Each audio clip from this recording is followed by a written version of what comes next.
Hola, ¿qué tal? Buenas noches, ¿cómo les va? Gracias por acompañarnos como todos los sábados en Contragolpe. Y bueno, la verdad es que no podemos estar ajenos a una situación de conmoción mundial. Por supuesto, nos referimos a la crisis de Ucrania y Rusia.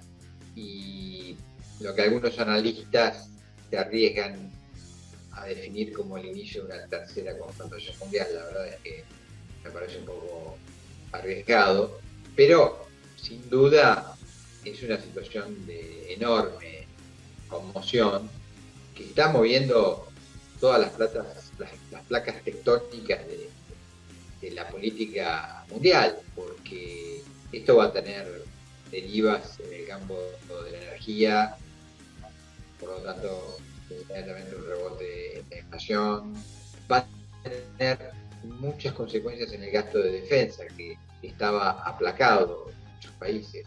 Vale recordar, por ejemplo, que Alemania anunció su canciller Scholz que va a incrementar 2 puntos del producto el armamento militar. 2 puntos del producto en un país como Alemania, que supone que es la tercera economía del mundo. Estamos hablando de una cifra que algunos dicen 100.000 millones de euros, realmente impresionante, y que otros países de Europa necesariamente tienen que ir atrás a la saga porque no pueden quedarse retrasados en el tema de tecnología militar. Es decir, pase lo que pase, y ojalá que lo que pase sea una rápida paz en la región, bueno, las heridas quedan, las marcas continúan y eso va a traer consecuencias de esta naturaleza.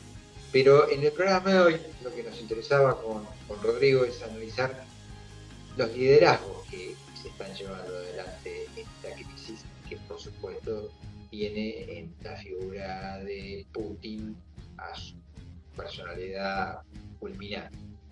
Es un liderazgo fuerte, avasallante, que no reconoce o no aparenta reconocer límites y que de alguna manera está resultando liderazgos parecidos en distintas partes del mundo que tienen, y esto también es preocupante, repercusión en la opinión pública. Es decir, no son liderazgos tan rechazados o rechazados.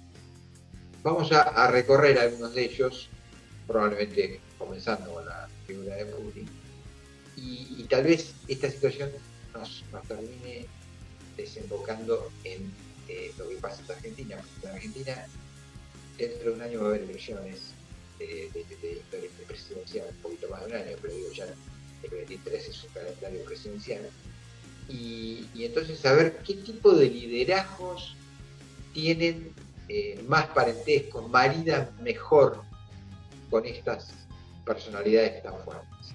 En un minuto con Rodrigo Esteves lo empezamos a analizar.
Hola Rodrigo, ¿qué tal? ¿Cómo estás?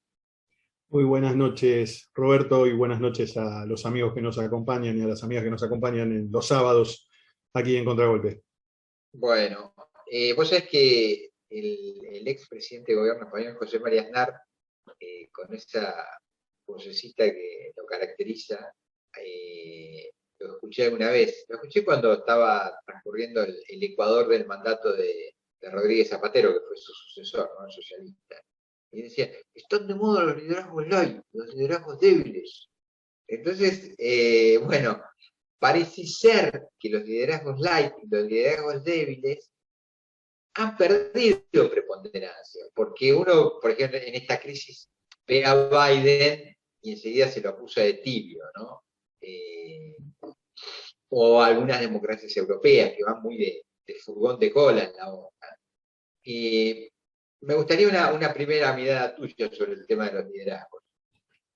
Bueno, nosotros tenemos la singularidad de estar atravesando un proceso político en nuestro país donde también se habla de un liderazgo tibio, ¿no? Y hay una profunda crisis en el seno de la propia administración producto de ello, con sectores que pujan a diario por instalar la idea de que el presidente no responde al mandato del núcleo de lo que sería el sector que interpretamos cristinista, camporista, neocamporista, o como queramos denominarlo. Y en la región me parece que tenemos un liderazgo fuerte que ha cambiado la escena política de los últimos años, que es el de Bolsonaro, que pronto se va a enfrentar a un proceso electoral que lo tiene complicado. Y vaya paradoja, acá viene un punto importante, lo tiene complicado frente a un líder que vuelve por la pelea y vuelve por la reivindicación, Luis Ignacio Lula da Silva.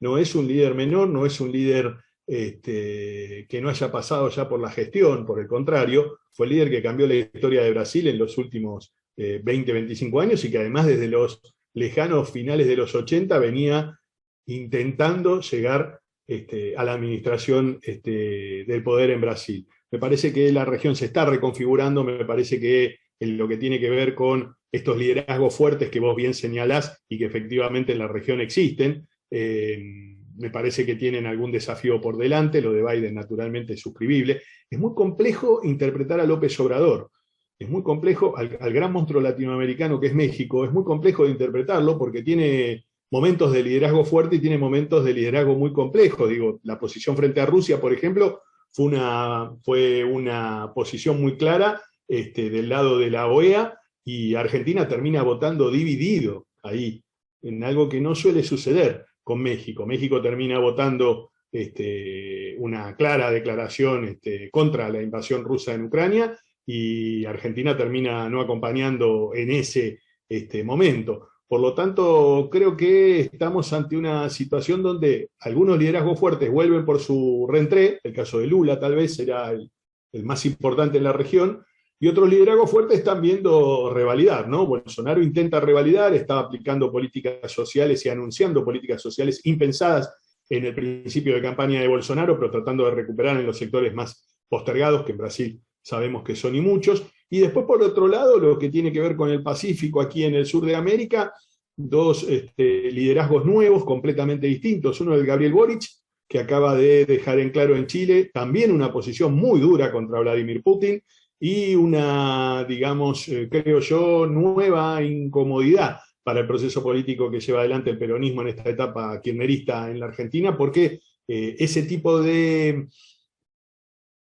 a ver cómo decirlo, declaraciones, pero más que declaraciones, diría ese tipo de posiciones políticas internacionales tan fuertes como la de Gabriel Boric, que fue muy determinante en generar confianza hacia adentro de Chile, porque fue muy duro con Rusia y puntualmente con Putin, son las cosas que al peronismo lo golpean en su andar, ¿no? El peronismo que ha intentado preservar una política de Estado que a la Argentina es todo un tema, ¿no? La Argentina tiene una larga tradición de neutralidad, primero de la plaza, después Irigoyen allá en el 14 y en el 18, en la Primera Gran Guerra, entre ambos. El primero surgió de la voluntad popular, el último de los presidentes del orden conservador. Todos se plantaron en la autodeterminación de los pueblos y esta idea de neutralidad plena. Y en la segunda, y acá viene un dato importante, tanto Roberto Marcelino Ortiz como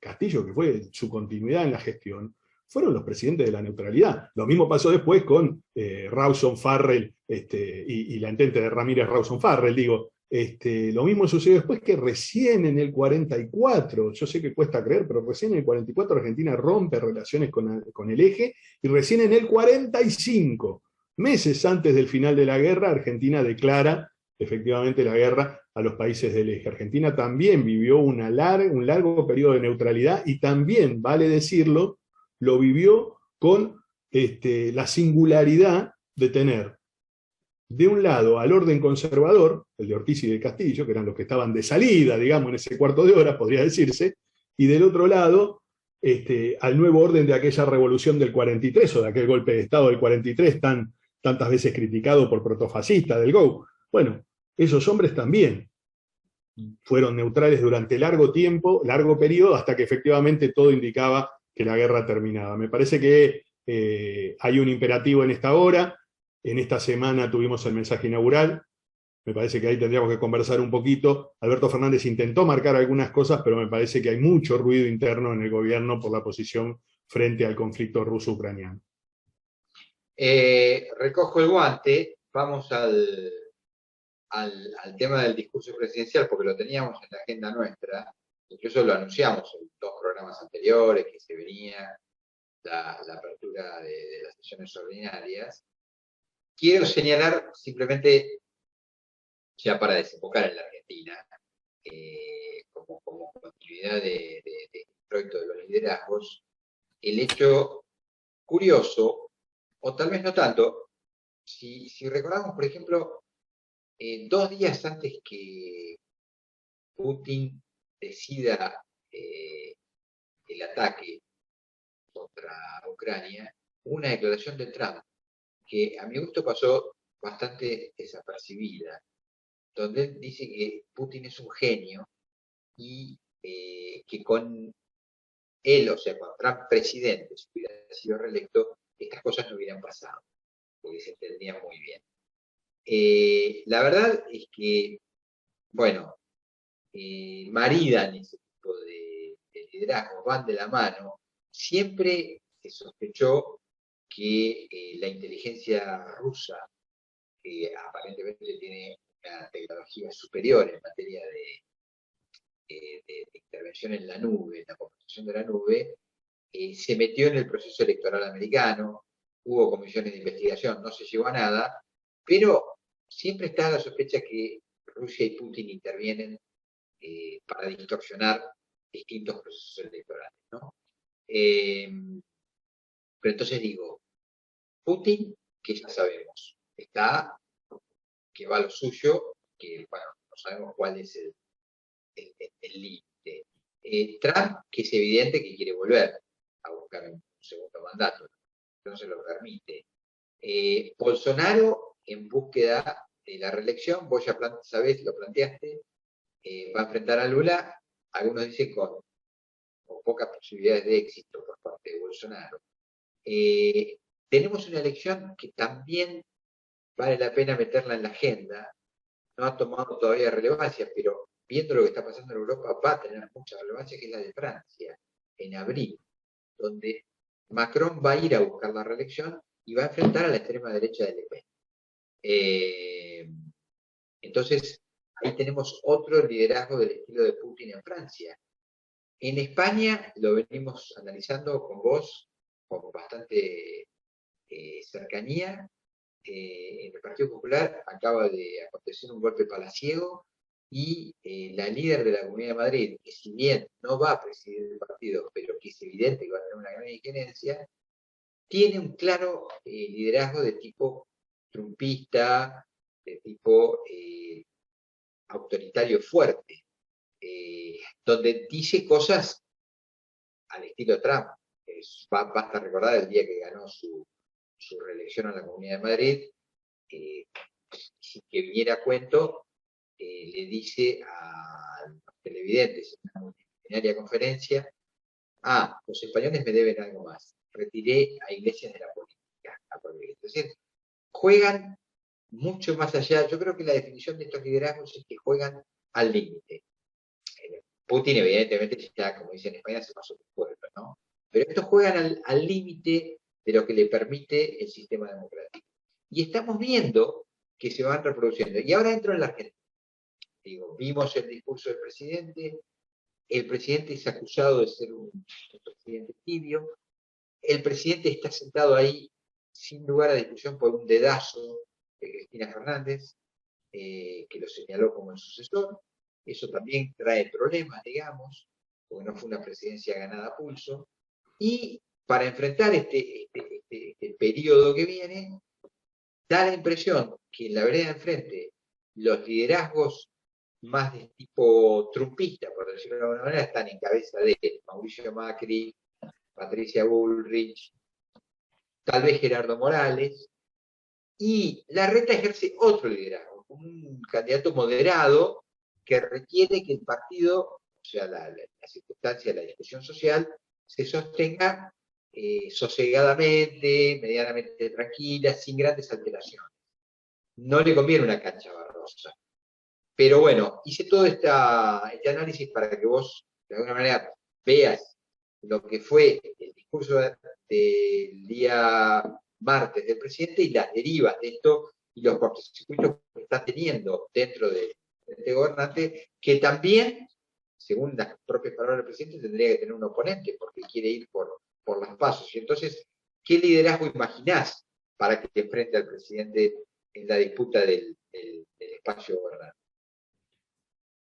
Lo dijiste muy bien, la disputa del espacio gobernante, porque definitivamente está en escena y es una disputa que está lanzada. Digo, la muestra más acabada es la incapacidad de los principales dirigentes de la Cámpora de presenciar la escena. Nosotros algo habíamos preanunciado semanas atrás acerca de la posibilidad cierta de que Máximo Kirchner se reencontrara con Alberto Fernández. Alberto Fernández naturalmente fue, Máximo Kirchner eligió no viajar y lo hizo como una señal política. Desde la Casa de Gobierno algunos dijeron que se quedaba en Santa Cruz por cuestiones inherentes a la educación de sus niños. Desde el entorno de Máximo Kirchner dijeron que nada de eso tenía que ver y que él no eligió venir a Buenos Aires por una decisión personal. Es más, decidió no acompañar a su madre porque el vuelo podría haber venido tranquilamente junto a ella. Acá, un elemento no menor en el análisis. Otro elemento no menor en el análisis es la ausencia puntual del ministro de Interior, el segundo ministro en términos políticos del gabinete, entendiendo a Juan Mansur como jefe de todos los ministros, de muy bajo perfil o de un perfil hoy bastante complejo, pero sin embargo Juan Mansur sigue siendo jefe de gabinete de ministros y además, recordemos, entró tras la derrota como un oxígeno que le daban los gobernadores al presidente. Bueno, tras eso, el ministro de Interior nunca cayó. Recordemos que si bien renunció en su momento Guado de Pedro, Alberto Fernández jamás tomó esa renuncia que fue el disparador de aquella catarata de renuncias que nadie renunció. Guado de Pedro también eligió no estar en Buenos Aires, se fue a Barcelona y a Madrid. En Barcelona se entrevistó con Ada Colau, la alcaldesa, que generacionalmente tiene algún guiño para con Guado de Pedro. Luego participó de un encuentro mundial de telecomunicaciones junto al titular del ENACOM. La verdad que ese tipo de encuentros puede que tengan gran relevancia. Me parece que el ministro de Interior está para un ministro del Interior no pareciera tanto, ¿no? Me parece que un ministro de Interior está para otra cosa. Y luego tiene anunciadas algunas reuniones en Madrid con la vicepresidenta, la nueva titular, la nueva cara visible de Podemos, con Yolanda, que es la vicepresidenta del gobierno y a la vez es ministra de Trabajo y Economía. Tiene agenda con la viceprimera del Senado y tiene agenda con su par de Interior, todos ellos integrantes del gabinete de Pedro Sánchez. Veremos efectivamente la estatura de toda esta agenda, pero sinceramente uno interpreta que el ministro de Interior el día de la sesión inaugural debe de estar allí. Allí hablamos del recinto de sesiones. Y a propósito del recinto de sesiones, este tipo de señales de la política que a veces intentamos interpretar nosotros, que tenemos esta oportunidad de dialogar sobre la política y que amigos y amigas nos escuchen y nos vean semanalmente. Una, en primera instancia, las incomodidades arquetípicas de la relación Alberto-Cristina en los ámbitos públicos. No pueden, han pasado ya varios años, pero no pueden desarticularlas. Es decir, lamentablemente cada vez que se ven, se los nota a ambos incómodos. Es decir, acá no es Alberto incómodo, acá es Cristina Elizabeth Fernández de Kirchner incómoda también. Incómoda, saludando incongruentemente hacia un lado y a otro, omitiendo saludos a terceros, estamos hablando de las comisiones parlamentarias que a veces reciben a los primeros mandatarios, firmando con desdén el libro de visitas, acompañando la firma, haciendo pasos de ballet por momentos o intentando jugar un paso de ballet por momentos en las caminatas, que no se corresponde con el momento de institucionalidad, el momento de gravedad. Vamos a ser claros. Acá se olvidó el tema COVID. Estamos hablando de un país con más de 130.000 muertos por esta pandemia. No estamos hablando de un país al que le fue bien. Es un país al que le está yendo muy bien con la vacunación, y es un orgullo para la Argentina, con esta coyuntura de la vacunación, omitamos los vacunatorios VIP, pero que le ha ido muy mal en la proporción de muertos. Realmente le ha ido muy mal. Entonces digo, era un mensaje donde partíamos de la premisa de lamentar que de marzo a marzo tuvimos una gran cantidad de muertos, y en segunda instancia, la tragedia de saber que estamos ante un conflicto bélico.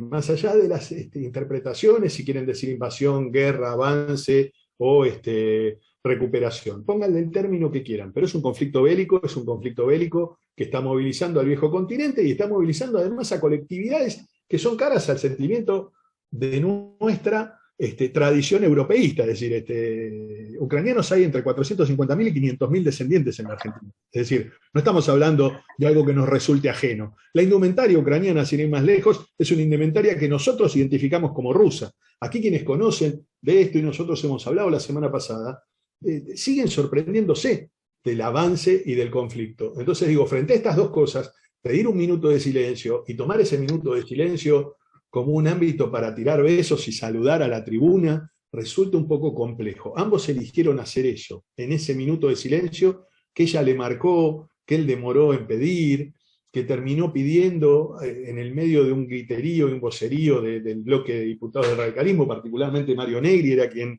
gritaba y pedía a viva voz que dieran ese minuto de silencio. Es decir, una situación que a todas luces debió de ser bastante ceremoniosa y solemne, y se terminó transformando en estas cosas que tiene a veces la Argentina, no a la altura de la dimensión que debió haber tenido.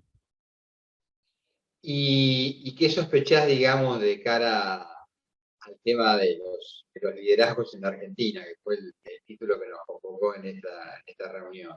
Bueno, el gobierno tiene a liderazgos débiles y a liderazgos fuertes, ¿no? El gobierno tiene ahí un hombre, me parece que es Sergio Berni, me parece que es un hombre muy particular, pero que él ha dicho alejado del kirchnerismo, muy enrolado hoy con el gobernador bonaerense. Tenemos, si querés, que me parece más divertido, podemos hacer un ping-pong, pero tiene que tener la condición de ping-pong porque nos estamos quedando sin tiempo. Entonces, a ver, siguiendo esta secuencia, si querés, antojadiza, de liderazgos débiles, de liderazgos fuertes. Los liderazgos de Néstor y Cristina fueron liderazgos fuertes, evidentemente. El de Mauricio Macri lo juzgo también como un liderazgo fuerte, determinante. Tiene cosas absolutamente irreverentes. Por ejemplo, él se fue a jugar al golf con el inglés, ayúdame con el nombre, por favor, el Lewis. En esa semana de la crisis de los que visitaron el sur y que no podían entrar al lago escondido, bueno, él directamente, donde pareciera que los buenos son los que quieren preservar el medio ambiente y la libertad de acceso irrestricto a los paraísos naturales de la Argentina, los malos son los que se adueñan de las tierras, él supuestamente toma el partido por el malo, abiertamente se va a jugar al golf con él. Digo, típico gesto trumpista también. Entonces, tenemos un presidente casi delegado, elegido por delegación, porque la titular de los votos no podía, por razones que ahora no se exceden a analizar, y ahora viene un mecanismo o sucesorio o de continuidad. Y en la oposición lo mismo, ¿no? En la oposición, ahí tenés claramente el caso de Patricia Bullrich, ¿no? Me parece que se ha despegado claramente como una líder que busca crecer en ese nicho, y sin pudores, digo, no lo hace escondiéndose, por el contrario. Ahora está muy fuerte esta iniciativa que la lleva adelante junto a su mano derecha hoy, que es Gerardo Milman, Jerry Milman, un viejo militante radical que acompañó durante mucho tiempo a Margarita Stolbizer, pero que ha hecho un largo viaje hasta hasta posicionarse con Patricia Burrich como persona de extrema confianza, ya en el gabinete en 2015. Debo decir que ya en la gestión de Mauricio Macri, Gerardo Milman acompañó a Patricia Burrich desde el comienzo de la gestión en el ministerio. Te tengo que dejar la última pregunta muy cortita. ¿Coincidís conmigo que depende mucho del escenario en que se juegue el partido, los candidatos van a tener más o menos potencia? Digo, ¿coincidís que la reta necesita un escenario, entre comillas, más sosegado para jugar el partido? Por su condición, ¿no? Por su característica de candidato. Sí, la vieja política de hacer la plancha. La vimos en los 90 con Fernando de la Rúa, Claro. también jefe de gobierno porteño. Sí. Esos últimos años del peronismo de los 90, de esa versión de los 90, trataron de ser lo más apacibles posible. 97, recordemos, derrota electoral, y 99, llegada de Fernando de la Rúa. Un liderazgo moderado, definitivamente, parecido, digo, porque da la singularidad que también pasó como jefe de gobierno. Y el otro escenario, un escenario de situación social compleja, donde los liderazgos fuertes van a tener una escena mayor. Exactamente. Y te recojo el guante y cierro con esto. Ahí sí me parece que el gobierno, o el espacio opositor, el espacio, perdón, gobernante, tiene en Bernie una figura. Porque yo no me como el caramelito que Bernie es un libre pensador, en un escenario donde te guste, más allá de la pelea que tuvo con Máximo, pero finalmente su jefa política sigue siendo Cristina. Yo no creo que tenga tantas libertades si no hay un guiño de fondo ahí. Y comento una evidencia que tampoco es muy verificable, porque la tengo de alguna fuente cercana, que hubo una reunión hace ya, cuando comenzó la pandemia, un poco después, en el Instituto Patria, y bueno, ahí supuestamente Cristina le dice a unos colaboradores, el escenario se va a derechizar, necesitamos un candidato por derecha. Y la figura es verde. Pero bueno, veremos a ver. Rodrigo, abrazo grande, saludos, nos vemos el sábado que viene. Buen sábado, chao, chao.